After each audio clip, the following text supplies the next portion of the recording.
Hello everybody, welcome to day 2 of Code Word Week. This week we're dropping a video a day on code words that your family can use to stay safe. For definitions and episode 1, just go back to yesterday's video, but here's what we're going to talk about today. Duress code words.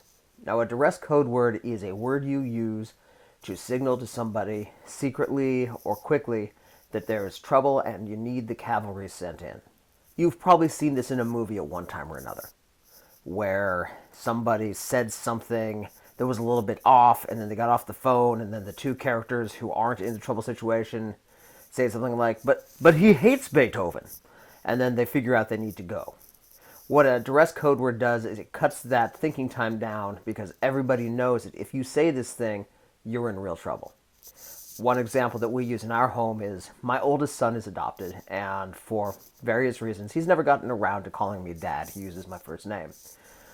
And we have agreed that if he ever says dad and calls me dad, or calls his stepmom mom, that's his duress code word. So he could say, goodbye, Dad, and then I'm immediately going on to find my friends. And then based on what I know about his situation, I either call the police or I come in myself. So that's an example of a duress code word at work. Now there's a myth about duress code words too, where some people propagate the idea that if you put in your PIN number backwards at the ATM, then that signals the bank that you're being forced to do so under gunpoint or some other kind of threat, and then it will start the process of tracking you and alerting the police. This is entirely untrue. I mean, just think about for a moment the logistics behind that. If you miskeyed something and all of a sudden the police are coming, or what if your PIN number is normally something that's a palindrome, so it's 2882? What do they do about that? So that's an enduring myth that is simply not true, that's related to duress code words.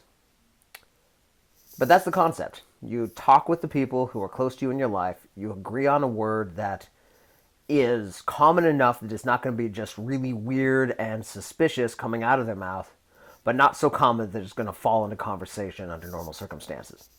And then you all remember that word so that they can communicate that information. Now we'll talk later about some other kind of less extreme duress code words that we can use, but it's good to have an agreement about what this means. This particular duress code word that you set up means send in the help, send in all the help, dust off, nuke them from orbit. It's the only way to be sure. This is true emergency code word situation where the person feels in fear for their life and requires help as quickly as possible.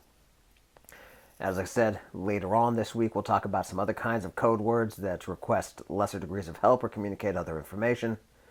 But duress code words are for when you are in a life or health-threatening situation and you need immediate assistance, even if it means involving law enforcement.